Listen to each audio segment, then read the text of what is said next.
Bismillahirrahmanirrahim. Assalamualaikum warahmatullahi wabarakatuh. Salam Om Swastiastu, Namo Buddhaya, Salam Kebajikan. Salam sejahtera bagi kita semua. Nama saya Safrusya Putra Ibrahim. Saya merupakan salah satu mahasiswa D4 Manajemen Perhotelan, Fakultas Vokasi Universitas Airlangga. Hari ini saya akan membawakan pidato yang berjudul Melatih Kemampuan Berbahasa Asing dalam Upaya Peningkatan Diri. Kita sebagai umat manusia juga memiliki kewajiban mencari ilmu. Dengan ilmu kita dapat memperoleh pengetahuan dan keahlian dalam bidang yang kita minati. Ilmu juga dapat sebagai solusi berbagai macam masalah. Mencari ilmu tidak terbatas pada bangku sekolah dan kuliah saja. Kita juga dapat mencari ilmu melalui internet karena perkembangan teknologi yang semakin maju. Salah satu ilmu yang bisa kita pelajari yaitu bahasa asing. Seperti yang kita tahu, kemampuan berkomunikasi bahasa asing sangat diperlukan di dunia kerja. Banyak industri yang membutuhkan karyawan yang berkemampuan dalam bahasa asing untuk keperluan bisnis seperti kerjasama dan bekerja di luar negeri tanpa harus mengandalkan penerjemah. Tidak hanya dalam industri saja, untuk kuliah di luar negeri, berlibur ke luar negeri, melatih public speaking, bahkan dalam hal bermain game juga.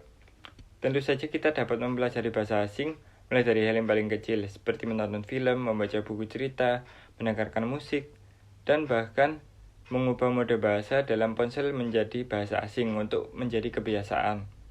Di era saat ini, bahkan anak kecil pun sudah banyak yang bisa berkomunikasi dalam bahasa asing. Menurut saya pribadi, harusnya hal itu menjadi motivasi untuk kita dalam belajar menguasai bahasa asing. Jangan sampai kita menyia-nyiakan waktu karena waktu itu sangat berharga. Mampu dalam berbahasa asing adalah sebuah skill tambah dalam hidup.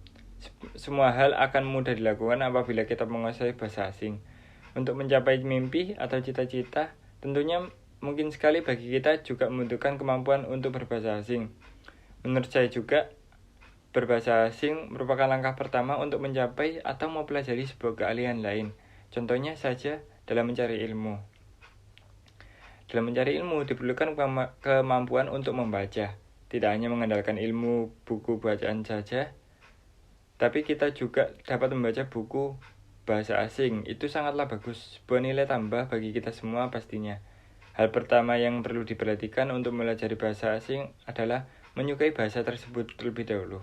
Ini adalah hal pertama yang harus dilakukan karena niat dan motivasi akan diperoleh dari hal itu. Lalu bisa dilanjut dengan membaca, menonton, mendengar, ataupun menulis dalam bahasa asing. Apabila masih merasa kesulitan, kita bisa mempelajari bahasa tersebut dengan mencari tempat les, guru, atau teman yang bisa membantu. Alangkah baiknya apabila bahasa asing kita pelajari itu diterapkan ke dalam kehidupan sehari-hari.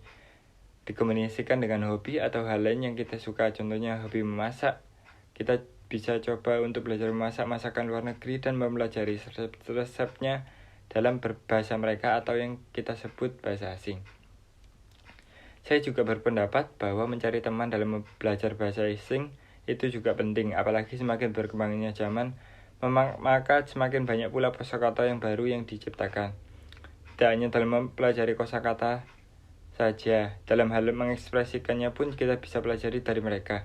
Ada beberapa kerugian yang bisa kita dapatkan apabila tidak mencari bahasa asing, seperti kurangnya soft skill dalam kehidupan, peluang berhubungan dengan luar negeri gagal tercapai karena kurangnya komunikasi yang baik, hilangnya kesempatan pekerjaan karena tidak bisa berbahasa asing. Pekerjaan yang dipilih mungkin juga akan lebih sedikit dibanding yang berbahasa asing. Dalam mempelajari sesuatu, hal akan terasa terhambat karena tidak mudah memahami bahasa asing. Tentu saja di zaman saat ini penerjemah lainnya yang akan membantu kita. Tapi bukankah lebih baik kita ikut mempelajarinya juga? Maka jalan kehidupan kita juga akan terasa dan tentu saja menambah nilai tambah dalam diri sendiri.